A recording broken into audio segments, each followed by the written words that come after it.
Hi, this is Greg Young, and we're just continuing through the Mighty Moose walkthrough video series. In this instance of the walkthrough, what we're going to do is we're going to take a look at these little things that are over on the left-hand side next to your method name inside of Visual Studio. We call these the risk margins. And basically, this gives you a lot of information about what's going on in your code and the ecosystem around your code when you just come in. Now for me, this is one of the most valuable parts of Mighty Moose as a whole. Now what's quite interesting is this is something that did not actually come until fairly late in the development cycle, but it's the thing that I just can't live without anymore when I start going through code. Now, we'll notice, for instance, that when we come over here to system.tatetime, we get a green circle with a 3 inside of it. So this green circle, it's representing a risk analysis that's been done on the code that is associated near this code. For instance, if I were to go look at the graph, we can actually see what things are in the graph. What this is telling me is it's telling me that in the code that is around this, the code calling it and the tests that are testing all of that code, it feels relatively confident that we can make changes to this code and we will not introduce unintended consequences that break things within our system. If I were, for instance, to flip back over to system timer here, you'll notice here that we've got a yellow circle with a 4 inside of it.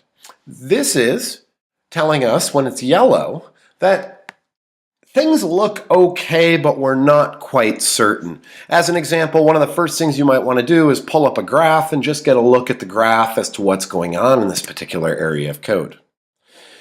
Now, there's other pieces of code that you'll get into, like for instance the constructor here, where you'll look on the right-hand side and you'll see that that thing has turned red. If I were to bring this up, you can see that this has quite a bit of code being called through here, and there's a grand total of 6 tests that are actually really far away from the code that we were actually dealing with.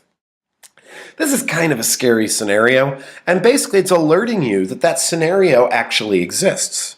It's telling you you should really stop and take a look around what's going on before you just jump in and start changing around this code. Now, when I look here at the number 4 that's over there, what this number actually is depends a bit on your settings.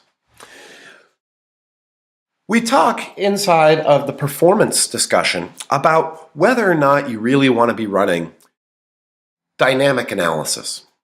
In other words, if you want to be running the profiler on your tests. If you are running the profiler and you are doing dynamic analysis, this number that's inside of that circle represents the runtime code coverage of this particular method.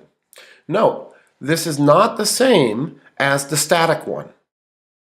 If you have the code coverage actually disabled, what you will end up with is the number of tests that are inside of the graph that we come up with through static analysis with our heuristics to figure out runtime behaviors and whether or not code is actually reachable.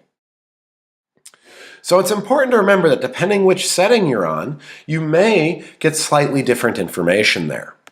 Now, for me, again, this is the most important thing that I have a tendency of using, particularly in conjunction with the graphs, where I can very quickly get an idea of what I'm actually looking at in terms of code around my code. The reason I find this so important is I work primarily as a consultant, so I spend huge amounts of time in other people's code that I may not be familiar with.